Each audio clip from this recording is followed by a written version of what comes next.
All right, Shalom Akim.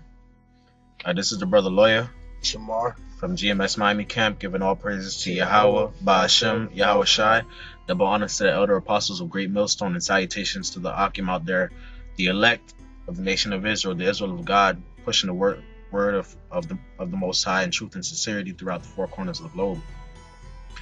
Today, we're going to get into a scripture, like we always do, GMS Time Capsule number 3. We're going to go into a scripture in 2 Kings this time, chapter 18, and we're going to link it up or tie it together with archaeology, man. As it is written, the earth shall help the woman. So without further ado, we're just going to jump into it. Go ahead, Ak. This is 2 Kings 18 and 13. Now in the 14th year of King Hezekiah, did Sennacherib, king of Assyria, come up against all the fenced cities of Judah and took them.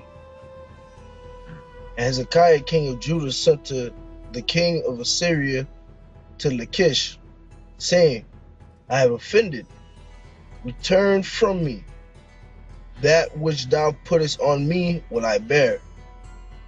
And the king of Assyria appointed unto Hezekiah, king of Judah, 300 talents of silver and 30 talents of gold. Okay, so right there, what you see happening is that when you go into the history, what happened was the northern kingdom was taken down by the Assyrians, and the southern kingdom was never really taken down by the Assyrians. But what happened is that the kings of Assyria demanded that the kings of Judah, the southern kingdom, pay taxes or tribute to the kings of Assyria in gold and silver. And Hezekiah was a faithful man of the Lord. He was a king, and he trusted in the Most High. And the scriptures say, if I remember correctly, that there was none like him before. So the Most High allowed him to resist or rebel against the king of Assyria. And at the time, this king was Sennacherib. And as a result, Sennacherib came and attacked and defeated and captured all these mighty cities in Judah. And so Hezekiah ended up sending a messenger or an ambassador to the king of Assyria, who was at Lachish, and pleaded with him and said, I'll pay whatever you want me to pay. And the king of Assyria demanded that Hezekiah pay, as it is written, 300 talents of silver and 30 talents of gold. Okay, and the piece of archaeology we're going to get into is called the Lachish reliefs, and it's going to basically demonstrate the Lachish reliefs basically demonstrate visually, Salakia, how the Assyrians did come against the fenced cities of Judah, etc., etc. So keep reading up to verse 16. Verse 15. And Hezekiah gave him all the silver that was found in the house of the Lord, and in the treasures of the king's house. At that time did Hezekiah cut off the gold from the doors of the temple of the Lord, and from the pillars which Hezekiah king of Judah had overlaid, and gave it to the king of Assyria. So we're going to stop right there, and we're going to jump into an article from theosophical.wordpress.com, and the article is titled Biblical Archaeology 17, the Lachish Reliefs, posted by Jason Duell under Archaeology. And the article has the same scripture we brought out in 2 Kings 18, but it's in another translation.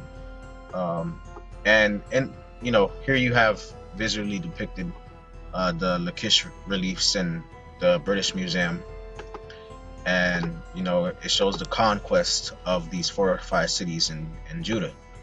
So we're going to jump to the article. If you don't mind, do you mind reading that first paragraph right there? Sargon II was followed by his son Sennacherib, who ruled from 705 through 681 BC. Early in his reign, he began to attack and defeat the fortified cities of Judah. One of those cities was Lachish, which he defeated in 701 BC. Right, and that's the reason why the Lachish reliefs are called the Lachish reliefs. Is because what a relief is basically a images sculpted, chiseled into a flat stone platform. So the Lachish reliefs are called the Lachish reliefs because they depict images of the Assyrian army conquering these fortified cities of Judah, as is mentioned in Second Kings chapter 18. Go ahead, Art. And was still present in the city when Hezekiah engaged in correspondence with him in a desperate plea to spare the overthrow of Jerusalem. Right. So we went into that in Second Kings already. Go ahead, Art. Archaeologists discovered the palace of Sennacherib in 1847. 70 different rooms contained reliefs decorating the walls, highlighting Sargon's various exploits. Room 36, the waiting room for foreign dignitaries, contained a relief 8 feet high and 62 feet long. Right. So in Sennacherib's palace, you have these reliefs depicting all the conquest of his father Sargon, but in this one particular room, there's a relief depicting his conquest of the cities of Judah, and one of those cities being Lachish. Go ahead, Ak. It was originally 80 feet tall. Among other things, it pictures the fall of Judean fortress of Lachish in 701 BC on panel number 7. It pictures Judite women walking down siege ramps and men being impaled and filleted alive by the Assyrians. Kind, and Lord willing, we might put it in post production. But just in case, when you look at the reliefs, you actually see the Judite women with their children being taken captive, and the men being flayed and impaled. You know, and you can clearly see that that these are dark-skinned people with so-called Negroid features, woolly hair, and everything. But that's a lesson for another day. So to finish off the article, the relief, it says the relief has been dated to 700 through 681 BC. The significance, it demonstrates that Judah was a powerful nation in the early 6th century BC. Otherwise, Sennacherib would not have erected a relief of his defeat of Lachish in the waiting room of foreign dignitaries. So the reason why the author of this article had to articulate that is because you have Bible critics and secular people out there that critique the Bible and say there's no way that the kingdom of Judah would have been a powerful nation or would have had an army or fenced cities at the time of the 6th century BC. But when you look at when you actually look at the reliefs and you look at these sculptures, you can see the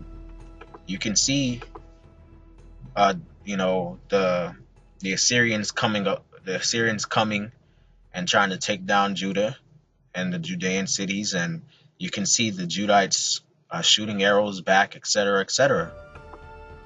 That's clearly articulated, man. That's clearly depicted, Salakia. He would not want to display his military might if Lachish and Judah were insignificant. Displaying their defeat would do little more than display their ability to beat children. So that also proves that that there was a kingdom of Judah and that there was a great army and a great people living in the land of Judah, our forefathers, man. And the reason why the kings of Assyria felt that they needed to depict that is so that they could scare all the foreign dignitaries that ever came to visit them or stand before them. Like, look, you know, we defeated the Judites in Judah, man, the house of David. Aha, you know, boasting like these heathens do, man. The fact that Sennacherib pictured the defeat of Lachish rather than Jerusalem is telling. Why portray the defeat of the second most powerful city of the nation if you could not picture the defeat of the most powerful city? The explanation is that Sennacherib did not destroy Jerusalem, just as the Bible declares in 2 Kings 18 and 19. So right there, man, that also goes along with the scriptures. The fact that he didn't actually depict his defeat of Jerusalem, but only Lachish, which is the second strongest city in the kingdom of Judah, you know. And he didn't. The reason why he didn't depict Jerusalem is because he didn't capture Jerusalem, man. You know, the Lord strengthened Hezekiah by the mouth of his holy prophet Isaiah, man.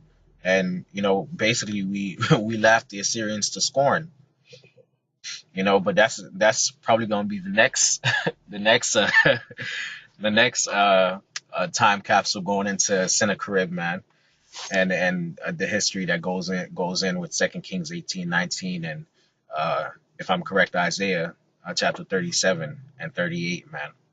So with that, you got more to add up? Well, with the bottom where it says the best explanation is that Sennacherib did not destroy Jerusalem. That just shows you, like, yo, these heathens, just like you're saying, these heathens have all these reliefs, bragging and boasting how we defeated Judah or whatnot, or the tribe of Judah. But it clearly shows that we are stronger people than all those heathens. Even when the Lord gives us over to those heathens can't destroy us for good, man. Mm-hmm. Those heathens cannot do away with us, man. Yeah, man. And to add on to that point, man, that shows you, man, these heathens know that we're the people of the Most High, man. They know that the Most High is dealing with us, man. So whenever they got the chance to take us down, man, it's always a big thing to them, man. It's always a big thing to them. It's always a victory, man. And then they want to take our identity and dwell in our land and all that shit, call themselves Israelites and all that. But again, that's a lesson for another day. So with that, man, you know, this was short and sweet, quick and easy, man.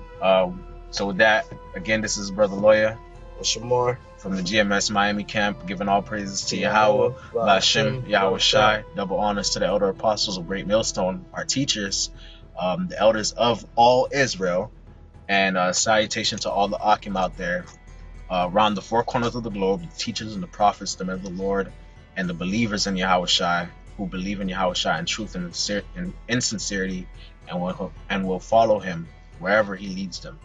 So with that, we're going to say Shalom. Shalom.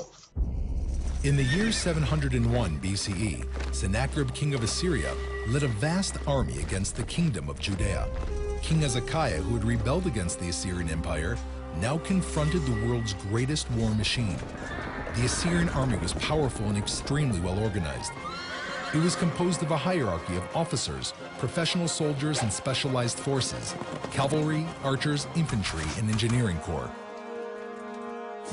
Upon its arrival, 46 fortified cities fell one after the other. The revolt's suppression reached its climax with the conquest of Lachish, the second most important city in the Judean kingdom.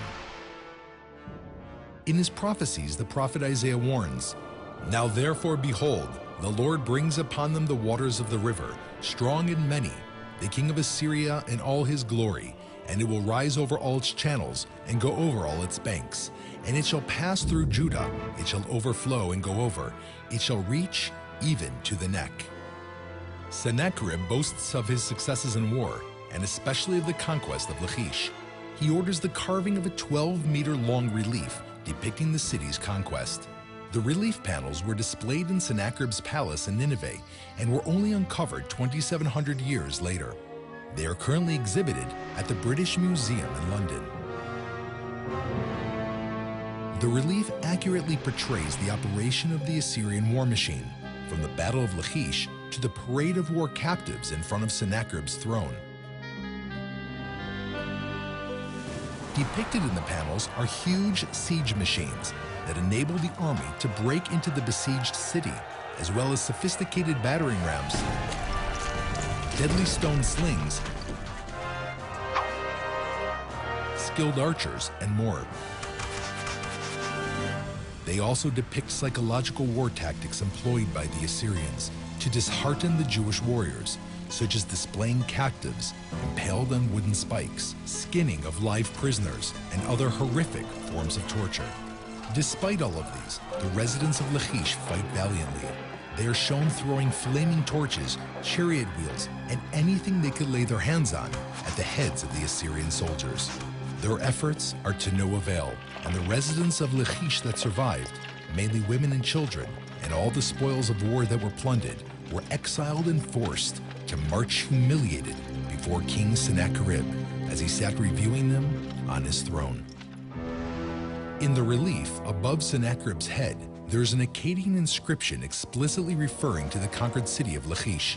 Sennacherib, king of the universe, king of Assyria, sits on a throne, and the spoils of Lachish are paraded before him. Now that Lachish has fallen, the Assyrian army marches onward to Hezekiah's city, Jerusalem, capital of Judea.